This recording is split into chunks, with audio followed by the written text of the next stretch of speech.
Welcome back, Stasa23 here, back again with some knife therapy. And before I get started, if you like this video, please drop a thumbs up on it. It helps out the channel a whole bunch. If not, thumbs down also works. And if you like knife content and you're not already, think about hitting that subscribe button with the bell notification so you don't miss any of the content. All right, today I have for you a fixed blade coming from Monterey Bay Knives. This is the Fieldtrekker. Fieldtrekker comes in at $190 on their website. I will leave a link down below to this knife if you are interested. Let's get some specs out of the way. You have a total length of 8.5 inches, a blade length of 4.25 inches, a grip area of around 4 inches.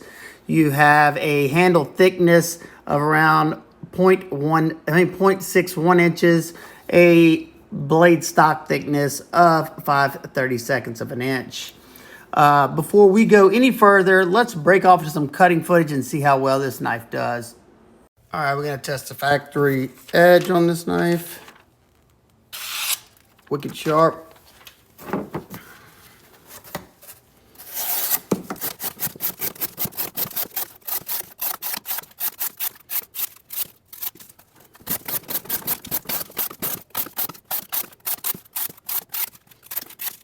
Alrighty, this thing sliced really well. Nice convex grind on it. Still stupid sharp. Alright, we're gonna do a little wood shaving just to test ergos and see how well this knife's still biting.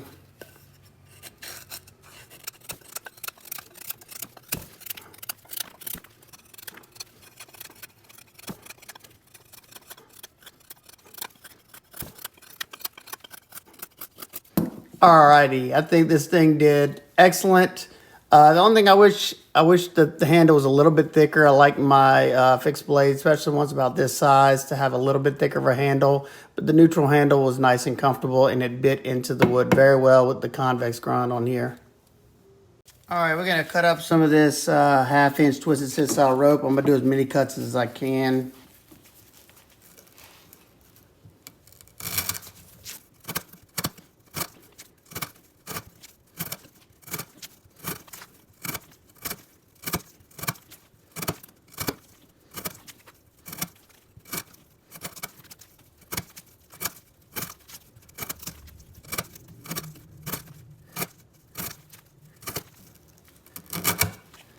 All right, I stopped it at 30. It was doing excellent. My hand was just getting tired from doing all the other knives today. It was push cutting through it like butter. Still nice and sharp up there too. All right, we're gonna cut up several different types of material. Abrasive material, we got some rolled up denim. We got some thick saddle leather, some thick gasket rubber. Some 1 inch and 1/2 inch dense tubing with mesh in the inside of it, and some 3/8 inch thick bungee. We'll get started with the leather.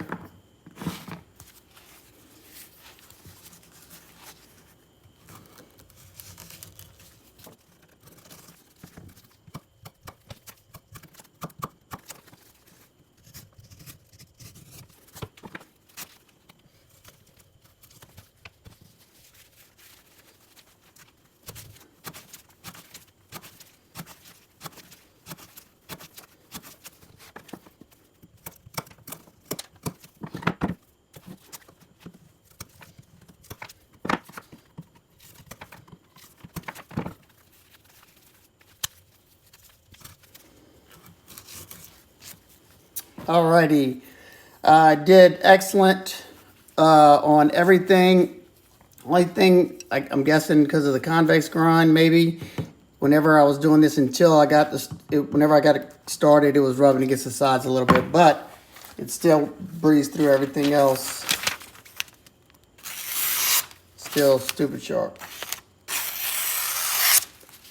Nice. All right, we're gonna attempt to get through these 3 copper wires using a rubber mallet. This will void your warranty. I'm doing it so you don't have to, because I enjoy it too. See, can y'all see that? Right there.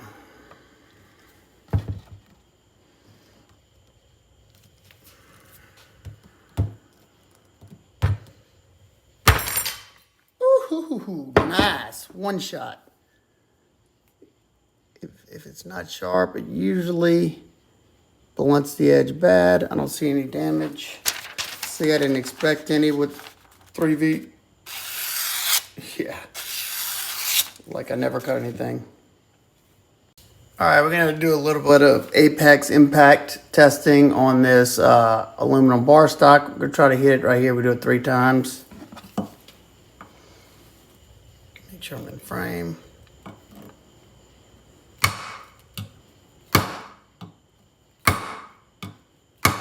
I did it 4 because I overstriked. Let's see. That's just dirty. It's not. No reflections. 3 strikes. Where's it at? I hit this one very hard. 1, 2, 3. And the 4th one went out the line somewhere, I think. Let's see. like I never even hit anything. Very impressive. All right, I hope y'all enjoyed that cutting footage. I know I did because this knife performed outstanding. Let's get a closer look. I'm just gonna warn y'all now, the blade has a very high satin, almost polished finish, as you can see. So I gotta be careful where I shine it so y'all can actually see the blade. Like I said, it has a convex grind on it, very high satin finish. You have a nice point for piercing. Came incredibly sharp, and the blade steel on it is CPM 3V. I love 3V. It's a very impact resistant steel. It holds an edge good. And I asked Sanford Owen of Monterey Bay Knives what the target HRC was on it, and I'm pretty sure he said 62 HRC. If I read differently after the video, I will put it up here. But I would definitely believe that after seeing, you know, how well this performed, how I didn't get any edge degradation at all from the impacting, the chopping through the copper wires, all that. Now, I know a lot of that stuff is probably not what this is suited for. You know, it's more, in my opinion, just a all-around knife. You know, like it's going to be a camp knife for me. If I go in the woods, it'll be a woods knife. Not so much an EDC fixed blade for me because it is a little heavier than what I like to carry and a little bit bigger as well. But if you did want to carry it as an EDC fixed blade, you could put it in this beautiful leather sheath. It's kind of like a distressed, like reddish brown. Very, very well done sheath. And it has a nice friction molded lock to it. As you can see, it's not coming out. It's just going to be just fine. You could add a dangler here to it if you want to carry it to your side or put it on your belt. They do have a lanyard hole to be able to easily get it out of the sheath. It does have a pretty good friction fit to it. The only billboarding you have is the Monterey Bay Knives logo right there, and on the top, Ray Laconico, just showing that he designed this knife, or at least one of the designers. You do have a sharpening notch right there. The handle is pretty much it's pretty much neutral. You know, you don't have any crazy choils in or anything. You do have somewhat of a guard right here up front. You have like a polished burlap micarta. You get some grip, not as good of a grip if it was left rough. I don't really know how the burlap works like that. I'm not sure. But the scales have been fully contoured, comfortable in hand. There's no sharp spots at all along the edges of those scales. As you can see, they've rounded off everything. The fitment of the scales is absolutely perfect. Literally cannot feel any transition whatsoever. CPM 3V is not a stainless steel, but I haven't put any kind of corrosion inhibitor on here. I live in the South. We have right now 62% humidity outside, and I've been using it on and off as much as I possibly can besides the testing, and I haven't coated it with any of my EDCI or anything like that so far, and I haven't had any rust problems. And I'm guessing that is because of the pretty much almost mirror polish onto the blade. The grain structure will be a lot flatter instead of having craters in it, you know, with a rougher finish.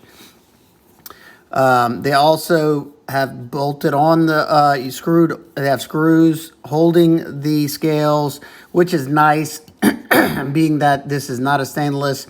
If you know, are dressing an animal, or you rinsing this thing off and you happen to get some water behind the scales, you could easily take these off, you know, clean it off, put some corrosion inhibitor under there, then put them back down.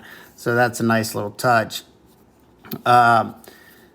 All the cutting I did, it sliced very well. Like I said in the video, the only cutting that I noticed that had just I'm not going to say trouble, but more trouble than the rest, was cutting through that thick tubing that I cut up with the mesh in it.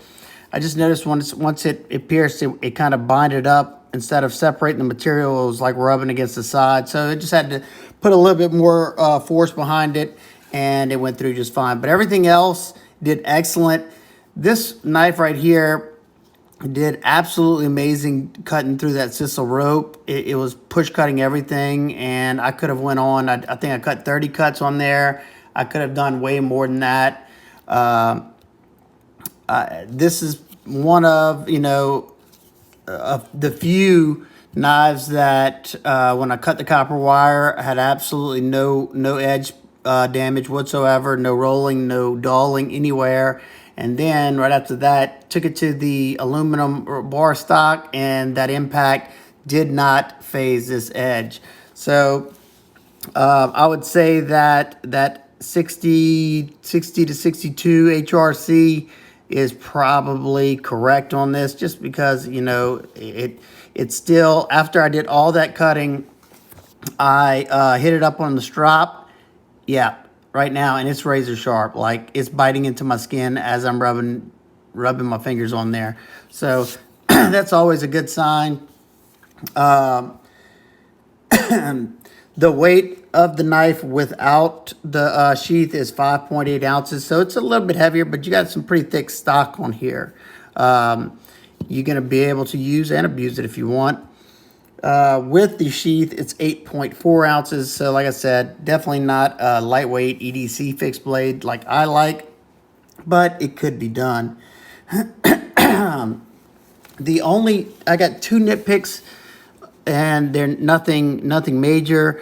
I wish they would have extended the sharpening choil just a little bit more, because you can see, if I can show you that, it's starting to flare already right there, because that plunge line comes down right at the edge of that. That's something I can fix later down the road with a Dremel or something like that. Also, with a more heavier duty knife, got a convex grind on here. It would be a good woods knife as long as you keep it, you know, oiled. But with that neutral handle, I would much rather this be a little bit thicker, or at least a palm swell right there, because I just found whenever I was doing the wood shaving that my hands started to fatigue, just because you have a pretty narrow handle in this dimension, and there's not a ton of thickness. You know, it's thicker than a folding knife, but, you know, with fixed blade, especially like one in this size range, I would like that extra thickness to do some extended cutting. So there you go. I highly recommend this fixed blade. I'm not a fixed blade channel, but I've been using fixed blades for a long time, and I enjoy using them. Before I let y'all go, I don't really have many this size. Let's see. This is the Manly Patriot, I think it is. And these two are probably the best size comparison that I have. Very close in size. And let me put it up against a folding knife. This is the Ontario Rat Model 1. My camera is at an angle, so you don't see the glare. And it's pretty darn close to the length and size of the Rat Model 1. Even though it doesn't look like it, this looks like it's a lot longer, but it's just the way my camera's sitting. These two are pretty much the identical length. So there you go. If you have any questions, comments, concerns, please leave them down below. If you're interested in this knife, I'll leave a link down below where you can get it. And I hope everybody's having an absolutely wonderful day. I will see y'all on the next one. Peace.